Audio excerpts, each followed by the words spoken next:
Hi, Professor Mihut. So this reflection, it took me a good while of thinking about what I wanted to say about our past class, because there's only really the one that we could reflect on. And I was struggling between two things, covering the question that you asked us for attendance, or commenting on something that the speaker said. And I'm going with the latter one, mainly because it kind of really stuck with me, and it's been making me think ever since class. So the thing that the speaker said was specific about college students. He said the fact that you're here sitting in this room is proof that God wanted you to be at Bethel or to be in school. And immediately my Christian brain says, oh yeah, yes, God puts you where he wants you to be. But then I started thinking, well, there's a lot of places where God doesn't want you to be, and many people have been there as well. And so I'm kind of reflecting on this question is, are you where God wants you to be? And how many times have we seen people in the Bible be somewhere where I'm pretty positive God didn't want them to be there? The very first example that I wrote down that came to mind after hearing that quote from the speaker was David and Bathsheba. I was like, oh yes, absolutely. David was not meant to be with Bathsheba, and God should not have wanted them to be together. However, you go on in the story after Bathsheba's husband is killed and their baby dies, and you find out that they have another baby, Solomon, who is in the direct line of Jesus.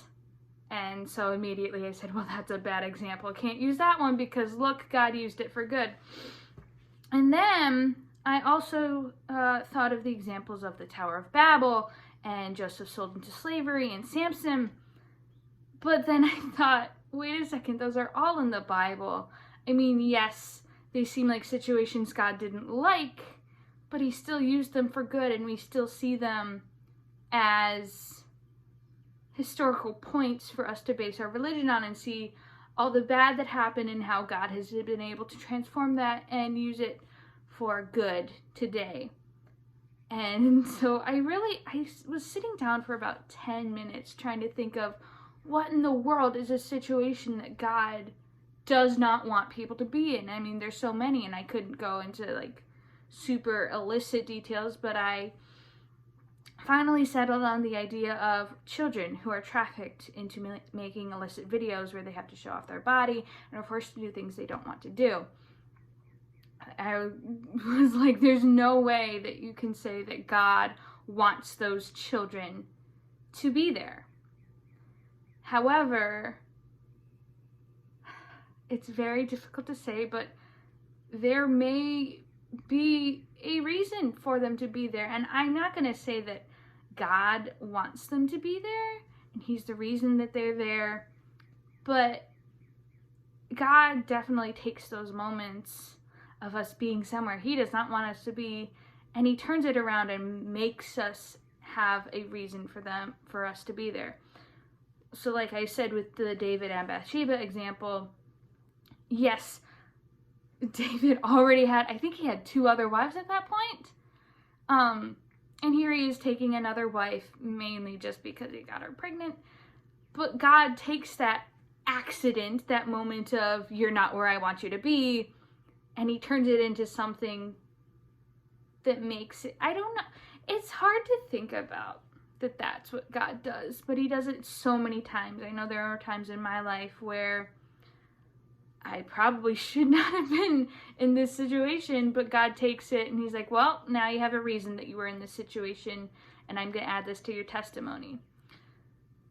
So it's hard to say that God wants you where you are 100% of the time. Obviously, I listed some examples of, yeah, God definitely doesn't want you there, but God finds a way for you to get out of it and for you to get right back on the path. It may not be, children sold into trafficking situations may not be where God wants them to be at all, but God, more often than not, gets them back onto the path of where he wants them to be. However, there are also situations, and this deals with the problem of pain and C.S. Lewis of, well, what if they don't get out?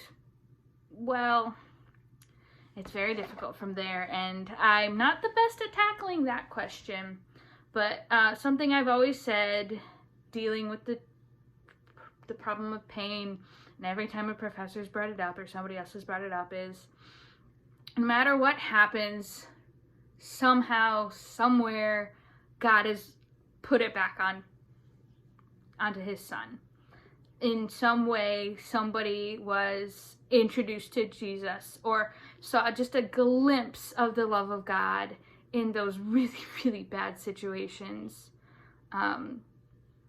It's one of the biggest mysteries of the world, and I don't think we're ever gonna get the answer for it fully until we see God himself and get to ask him these questions. So yeah, that's what had kind of been going on in my mind since Tuesday's class.